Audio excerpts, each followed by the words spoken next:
पुत्रदा एकादशी की व्रत कथा सुनने मात्र से होगी हर मनोकामनाएं की पूर्ति। आइए सुनते हैं। सुनने से पहले चैनल को सब्सक्राइब और वीडियो को लाइक करना ना भूलें। अब आइए सुने। पुत्रदा एकादशी हिंदू धर्म में अत्यंत पवित्र और महत्वपूर्ण मानी जाती है। यह व्रत विशेष रूप से संतान प्राप्ति और परिवार की समृद्धि के लिए रखा जाता है। श्रावण और पौष माह में आने वाली इस एकादशी का उल्लेख शास्त्रों में मिलता है। इसे पुत्र देने वाली एकादशी के रूप में जाना जाता है। व्रत रखने वाले भक्तों को भगवान विष्णु की कृपा से सुख, शांति और इच्छित फल की प्राप्ति होती है। पंचांग के अनुसार इस साल पौष माह के शुक्ल पक्ष की एकादशी तिथि 9 जनवरी को दोपहर 12:22 से शुरू हो रही है। वहीं इस तिथि का समापन 10 जनवरी को रात्रि 10:19 पर होगा। ऐसे में पुत्रदा एकादशी 10 जनवरी को मनाई जाएगी। आइए जानते हैं पुत्रदा एकादशी का महत्व। संतान सुख का आशीर्वाद। यह व्रत उन दंपतियों के लिए विशेष रूप से फलदायी है जो संतान सुख की इच्छा रखते हैं। फल की प्राप्ति व पुण्यों का नाश। शास्त्रों के अनुसार इस व्रत से वर्तमान और पूर्व जन्म के पाप समाप्त होते हैं। इस व्रत को करने से अग्निष्टोम यज्ञ का फल मिलता है एवं भगवान विष्णु अपने भक्तों की सभी मनोकामनाएं पूर्ण करते हैं।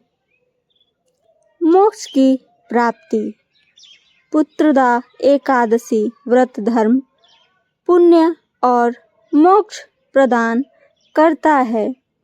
सुख, शांति और समृद्धि।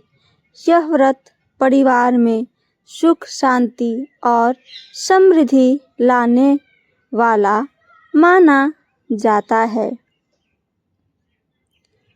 आध्यात्मिक उन्नति। भगवान विष्णु की पूजा और उनके नाम का स्मरण आत्मा को शुद्ध करता है। आइए और आगे जानते हैं। परिवार का कल्याण हेतु भी किया जाता है।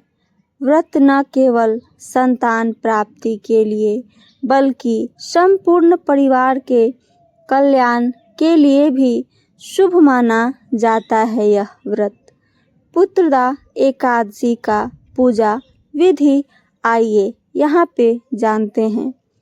पुत्रदा एकादशी के दिन प्रातः काल स्नान कर व्रत का संकल्प लें। पूजा स्थान पर भगवान विष्णु अथवा श्री कृष्ण के बाल रूप की मूर्ति या चित्र स्थापित करें। संतान कामना के लिए इस दिन भगवान कृष्ण के बाल स्वरूप की पूजा की जाती है। योग्य संतान के इच्छा दंपति को प्रातः स्नान के बाद पीले वस्त्र पहनकर भगवान को पीले वस्त्र पहनाएं और तुलसी, पीले पुष्प, फल और दीपक आदि अर्पित करें। इसके बाद संतान गोपाल मंत्र का जाप करना चाहिए। रात्रि में जागरण करते हुए भगवान विष्णु के भजन कीर्तन करें। अगले दिन द्वादशी पर व्रत का पारण करें और ब्राह्मणों को भोजन कराएं अथवा कुछ अनाज छूकर दान भी करें। व्रत का कथा आइए सुनते हैं। पूर्व काल की बात है। भद्रावतीपुरी में राजा सुकेतुमान राज्य करते थे। उनकी रानी का नाम चंपा था। विवाह के काफी समय बाद भी राजा रानी संतान सुख से वंचित थे, इसलिए दोनों पति पत्नी सदा चिंता और शोक में डूबे रहते थे। एक दिन दुखी होकर राजा घोड़े पर सवार होकर गहन वन में चले गए। पुरोहित आदि किसी को इस बात का पता न था। मृग और पक्षियों से सेवित उस सघन वन में राजा भ्रमण करने लगे। वन में राजा को एक सुंदर सरोवर के पास कुछ वेद पाठ करते हुए मुनि दिखाई पड़े। राजा मुनियों के पास पहुँचे और उन्हें प्रणाम किए। मुनियों ने उन्हें आशीर्वाद दिया।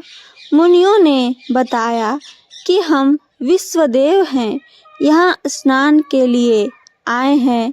राजा ने उनसे अपनी संतानहीनता का दुख बताया और इसका उपचार भी पूछा। मुनियों ने राजा से कहा कि आपने बड़े ही शुभ दिन यह प्रश्न किया है। आज पौष मास शुक्ल एकादशी तिथि है। इसके बाद मुनियों के द्वारा बताई गई विधि से राजा ने पुत्रदा एकादशी का व्रत रखा। इस व्रत के पुण्य से रानी ने कुछ समय बाद एक तेजस्वी पुत्र को जन्म दिया। बड़ा होकर वही पुत्र राजा का यह पुत्र धर्मात्मा और प्रजा का पालक हुआ। तो ये थी मेरी आज की कहानी। मेरी कहानी आप सबको पसंद आई हो तो चैनल को सब्सक्राइब और वीडियो को लाइक, साथ साथ अपना कमेंट करके ज़रूर बताएं। सुनने के लिए धन्यवाद। जय श्री कृष्ण। राधे राधे।